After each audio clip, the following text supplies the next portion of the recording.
Let me figure out how to spin this thing around. This is how Kenna's editing. He has no idea that this project is gonna be done. Oh my god. Yeah, literally a 30-cent fix to a $5,000 system. Hi, my name is Kenna, and this is Jay.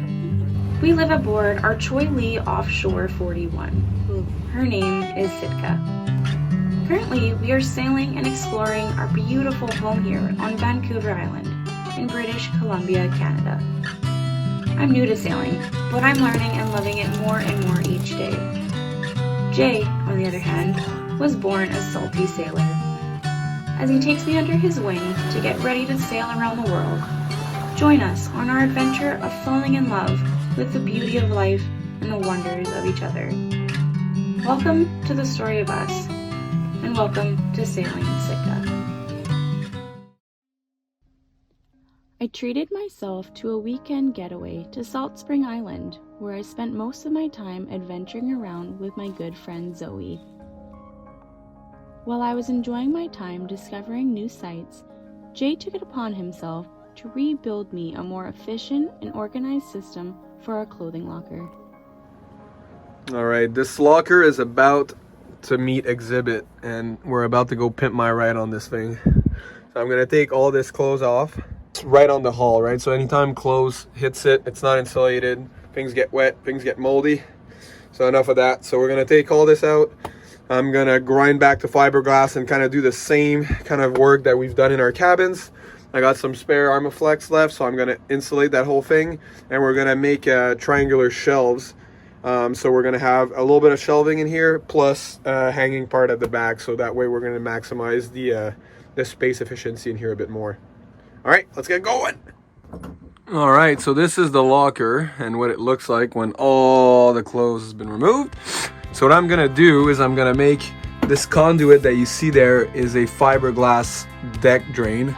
So there's a little deck drain there, and then the water that comes on deck just drains through that and goes right outside the boat. So that's a cool little feature. It doesn't actually get clogged up, so that's kind of nice. All right, that here is the pipe that brings our diesel from the deck fill down to our diesel tank, which is under where I'm standing. And then we have a jangety through hull there. That's our shower for a shower. And yeah, I want to change that through hull because it's getting a bit aged, but it does work.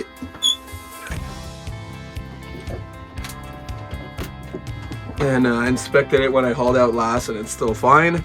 It does look a little janky, but yeah, we're gonna replace it with a new true design through hull next time we haul out. So what I'm gonna do here, grind that back just above that through hull loop, and then up here as well. And then I'm gonna epoxy some beams in there, following along on here, and then there'll be little triangular shelves that go to the middle here, maybe 2 shelves, and then the bottom will have a little storage box there. And then on this side, towards the forward end of the boat, that's gonna be hanging, so we'll be able to still hang stuff here, and that's where it's gonna be. All right, so I don't know if you can see well, but I've marked a few areas with some Sharpie. So that's where I'm gonna grind back to some fiberglass so I can epoxy some beams in.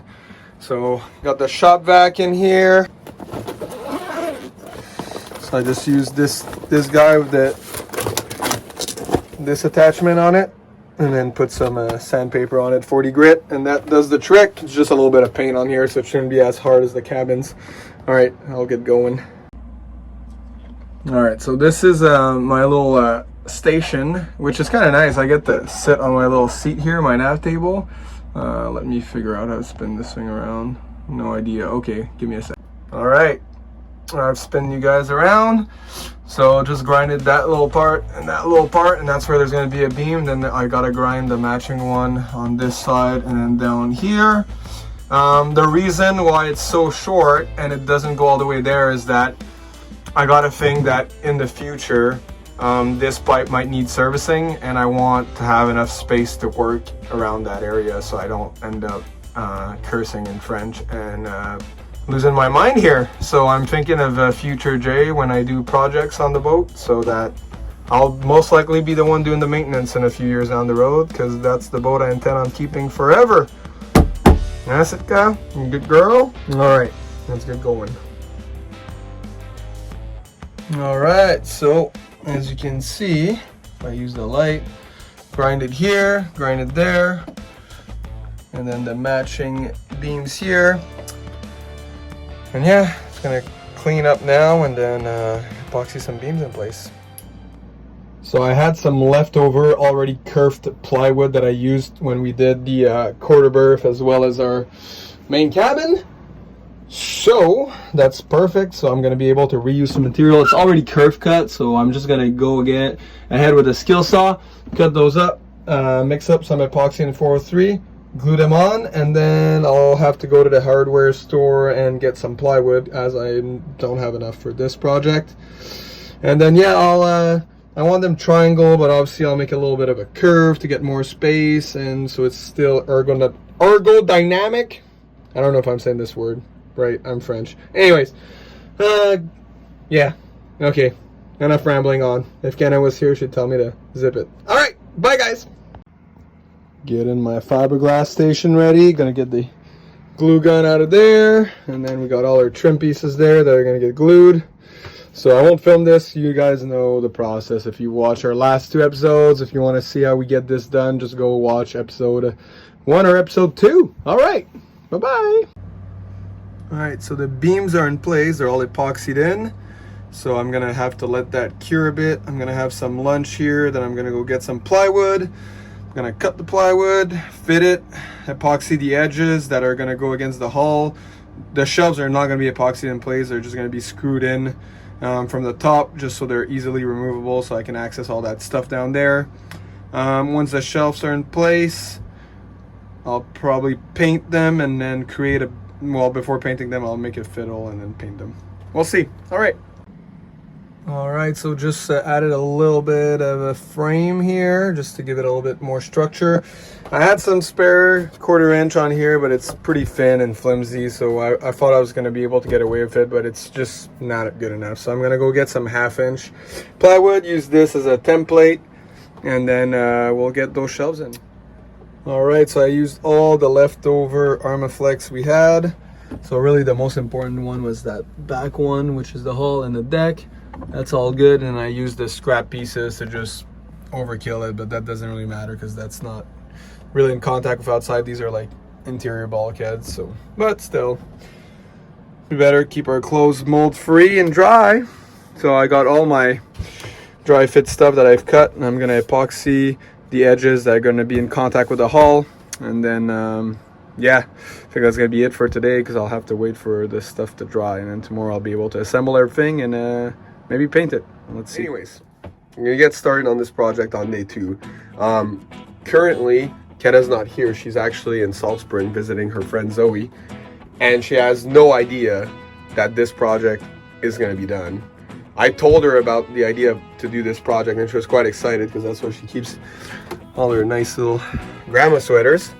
And obviously, it was always kind of you know, there was a lot of moisture in there since we cook on this side, and then the cold hull, it wasn't insulated, so we lost a few items of clothes over the months here, but finally with the insulation and these shelving units, it's going to be a better use of the space, and I think she'll like it, so we'll see her reaction when she comes in. All right, so it's the morning of the 2nd day of this project. So I got the epoxy, you can tell the wet area at the back. Same for this, because that's where it actually touches the hull. The insulation is just shy of it, so I'm not sure yet if I'm going to insulate there or if I'm going to put some spray foam insulation.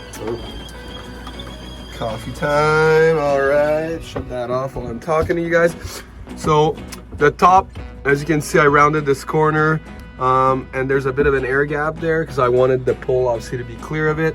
Right now nothing's glued here, so it's just, it all comes apart. Let me guys go you to 0.5 there, and then obviously this sidewall comes apart. It adds some structure, as you can see, or else because the frame is just a triangle there, it wouldn't be quite enough, but it works. And then this little leg down here, which is not glued, I can take it off right now, and it acts with the pressure of the others. But I'm basically going to use 3 little pieces of wood like this, but this basically will just come and slide like this in between. Anyways. All right, so let's see what it looks like now. So a lot better, a lot more organized. I put this little battery powered little fairy lights. So basically that's my shelf up top. So I have all my pants and my good shirts. We have another locker in here, which I just organized my shelf, which is this one. It goes all the way like super deep. So we have a lot of clothes in here. That's like my everyday clothes, work on the boat clothes. And then in here it's like my to town clothes, which I don't have a lot because most of it is covered in paint or epoxy now. And then Kenna's gonna have the bigger shelf, which she doesn't know yet. She's about to find out when she comes home. And then in here is, right now I just cleaned the life jackets and harnesses. They're outside drying right now. And this is we even have an ironing board. But yeah, everything that was in here is back in here. Bosun's chair right there. And there's a lot more space for sweaters and a whole shelf. So a lot better use of the space, and it's all insulated, so woohoo! Kenna just saw our new locker. Oh my god, it's beautiful! You like it, Annie? So you have that big shelf. Oh my goodness! That's big! Right? That's massive!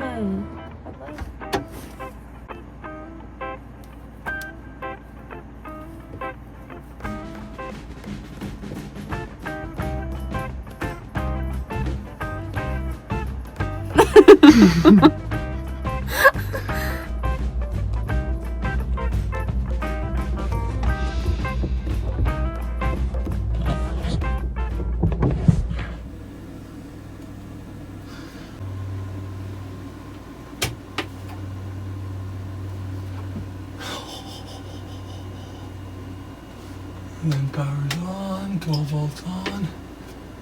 That's good.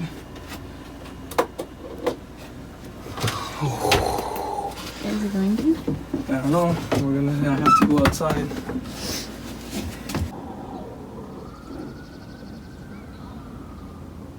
Okay. I hear something, but it's not turning the wheel.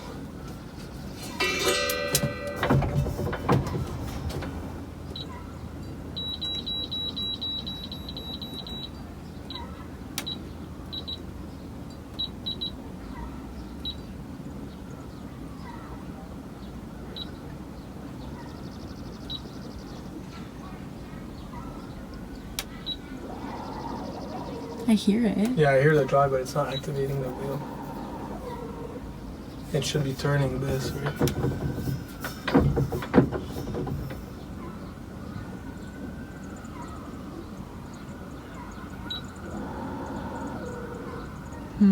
I might need to connect it actually to this. Yeah, it's doing it much. I'll put it in standby for now. It might need calibration too, like, because it got hard shut down.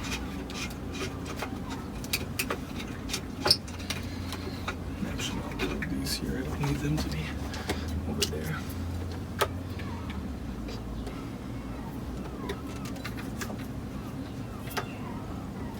Plus 10. Minus 10. Should turn the other way. Plus 1. Just a little bit. Minus 1. Just a little bit the other way. Plus 10. Plus 10. Minus 10. Minus 10. Oh my god, that is so cool. So we won't need to steer. A 30-cent fix? Yeah, literally a 30-cent fix to a $5,000 system. If this was the problem, that's $800, and that's what I thought it was gonna be. But it was the easiest thing ever. I just checked all the CTOC cables and then measured with the voltmeter, and then all of them were off, which made no sense. Then I took the SmartX back panel off, and then one of the two fuses for the CTOC was burnt, and I put it on, and I heard that beep, and I was like, hell yeah! All right, well. Good job, hon.